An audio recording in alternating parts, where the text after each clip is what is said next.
Les yeux qui piquent, le nez qui coule et la toux qui s'installe, vous êtes peut-être, comme environ 20% des adultes, allergiques au pollen.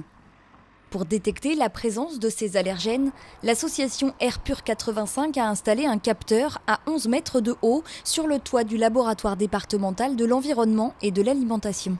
Ce capteur aspire l'air ambiant par l'intermédiaire de ces trous là. Il y a un ventilateur et les pollens qui sont aspirés se fixent sur une lame. Une sorte de bande collante relevée et analysée chaque semaine au sein du laboratoire.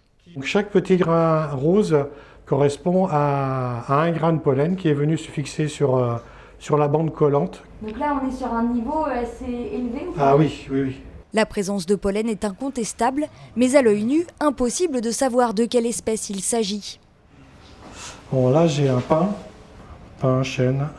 L'objectif de ces observations, pouvoir prévenir les allergiques des risques éventuels. Après 3 semaines de pics de pollen de chêne, par exemple, sa présence semble moins fréquente. Là, ça commence à se stabiliser. On arrive sur un plateau qui va commencer à être descendant. Et les platanes sont en baisse, les bouleaux sont en baisse. Maintenant, on a les pins qui commencent à monter, et puis les graminées. La saison des graminées, la bête noire des allergiques qui sonne le début du fameux rhume des foins. Un phénomène saisonnier classiquement observé, contrairement à d'autres qui font leur apparition, probablement liés au changement climatique. On s'est rendu compte que les pollens de noisetiers apparaissaient dès la première et deuxième semaine de janvier, chose qu'on n'avait pas encore observée.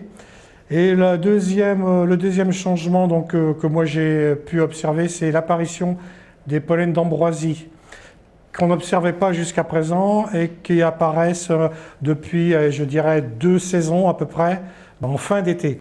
Très allergisante, cette plante exotique envahissante peut provoquer eczéma et crise d'asthme. Mais bonne nouvelle cette année pour les allergiques, le port du masque s'avère efficace pour diminuer l'intrusion de pollen dans les voies respiratoires.